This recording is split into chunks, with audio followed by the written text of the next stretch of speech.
شادی کی پہلی رات جب دلہن اپنے کمرے میں داخل ہوئی تو دیکھا کہ اس کا شوہر پہلے ہی سے بیڈ پر بیٹھا ہوا ہے۔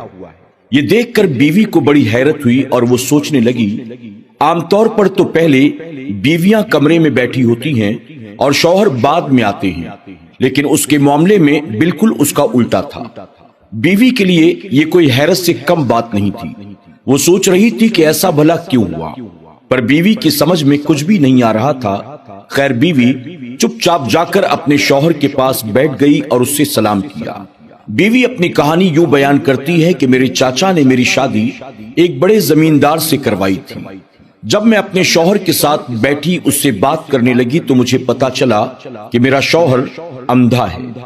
جب مجھے اس بات کا پتا چلا تو میرے پیروں تلے جیسے زمین ہی کھسک گئی ہو۔ میں ان کو دیکھ کر یہ سوچنے لگی، میرے جیسی کتنی لڑکیاں ہوں گی جن کے ساتھ ایسا دھوکا ہوتا ہوگا۔ میرے امی ابو میرے بچپن ہی میں انتقال کر گئے تھے۔ میری پرورش میرے چاچا نے کی تھی، انہوں نے یہ رشتہ کروایا تھا۔ کروں تو بھلا میں کیا کروں؟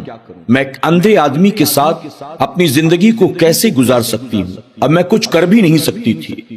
مجھے بچپن میں میری ماں کہا کرتی تھی، میری بیٹی کی شادی ایک راجکمار سے ہوگی، پر آج جو کچھ میرے ساتھ ہوا اس کا درد صرف میں اور میرے رب کے علاوہ کوئی اور نہیں سمجھ سکتا تھا۔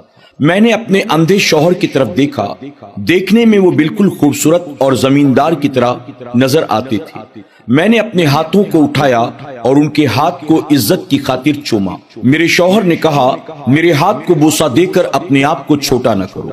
ان کی یہ بات سن کر ایسا لگا کہ جیسے میرا من سکون سے بھر گیا ہو۔ میرے شوہر نے کہا، ایک بات ہمیشہ یاد رکھنا، تم میری بیوی ہو اور تم اس گھر کی مالکن ہو۔ میں نہیں جانتا کہ تم خوبصورت ہو یا نہیں، میں یہ بھی نہیں جانتا کہ میں تمہیں کبھی دیکھ بھی سکوں گا یا نہیں، اور یہ سب کچھ جانتے ہوئے بھی تم میری بیوی بن کر اس گھر میں آئی ہو، اس لیے میں تمہارا دل سے شکریہ ادا کرتا ہوں۔ میں چپ چاپ ان کی باتیں سن رہی تھی، ایسا لگا جیسے وہ کچھ ڈھونڈ رہے ہیں۔ میں نے کہا، آپ کو کچھ چاہیے؟ تو انہوں نے کہا، مجھے تھوڑا سا پانی چاہیے، کیا تم مجھے تھوڑا سا پانی دے سکتی ہو؟ میں نے ان کو پانی کا ایک گلاس لا کر دیا۔ انہوں نے تھوڑا سا پانی پیا اور کہا، بہت رات ہو گئی ہے، آپ سو جاؤ۔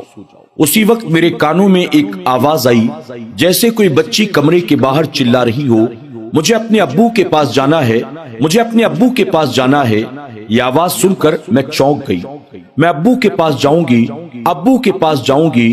یہ سنتے ہی میرے شوہر بستر سے اٹھے اور دھیرے دھیرے وہ دروازہ کھولنے کے لیے آگے بڑھے۔ دروازہ کھولتے ہی ایک چھوٹی سی پیاری سی بچی اپنے ابو کی گود میں کود پڑی اور بچی بولی، ابو میں آپ کے پاس سوؤں گی، میں آپ کے بنا نہیں رہ سکتی۔ یہ دیکھ کر مجھے اور حیرت ہوئی اور میں سوچنے لگی، میرا شوہر صرف اندھا نہیں بلکہ پہلے سے شادی شدہ ہے۔ وہ لڑکی کو لے کر میرے پاس آئے اور کہنے لگے، یہ میری اکلوتی بیٹی ہے عائشہ۔ لڑکی کو دیکھ کر ایسا لگ رہا تھا مانو کوئی پری ہو۔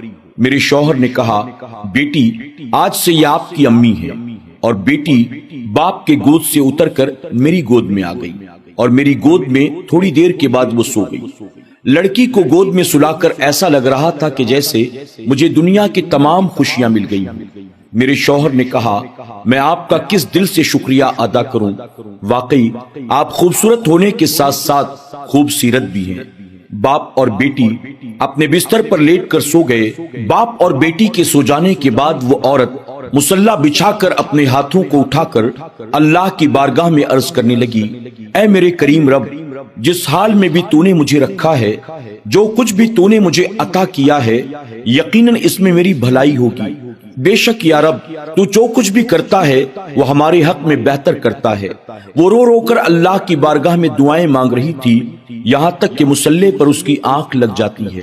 ناظرین اکرام، ہمارے معاشرے میں بہت سی بیٹیاں ایسی ہیں جن کے ساتھ اس طرح کے معاملات ہو جاتے ہیں، ایسے قصے ہو جاتے ہیں، لیکن وہ خاموش رہ کر سب کچھ برداشت کر لیتی ہیں۔ بہت سی بیٹیاں ایسی ہیں کہ جن کو نکاح کے بعد پتہ چلتا ہے جس خاندان میں وہ بیاہ کرائی ہیں اس خاندان کے اندر کون سی کمی موجود ہے، جس شخص سے ان کا نکاح ہوا ہے اس شخص کے اندر کون سی خامی ہے، اس کے اندر کون سی کمی ہے، لیکن پھر بھی وہ چپ چاپ سب کچھ برداشت کرتی ہیں، اللہ کی عطا پر، اللہ کی رضا پر صبر و شکر کے ساتھ وہ راضی رہتی ہیں، اور یقیناً یہی وہ عورتیں ہیں جن کو اللہ تبارک تعالیٰ دنیا میں عزت اور آخرت میں جنت عطا فرماتا ہے۔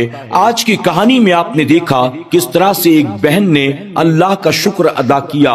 شوہر نابینا تھا، پہلے سے شادی شدہ تھا، ایک بیٹی کا باپ تھا، لیکن اس کے باوجود کوئی شکوہ شکایت نہ کیا بلکہ صبر و شکر سے کام لیا، اللہ رب العزت کا احسان مانا۔ اللہ تبارک تعالیٰ ایسی ہی بندیوں کو دونوں جہان میں کامیابی عطا فرماتا ہے۔ اس کہانی کے ذریعے میں اپنی تمام بہنوں کو یہ پیغام دینا چاہتا ہوں، اللہ تبارک تعالیٰ نے جو کچھ عطا کیا ہے اللہ کی عطا پر صبر و شکر سے کام لیں۔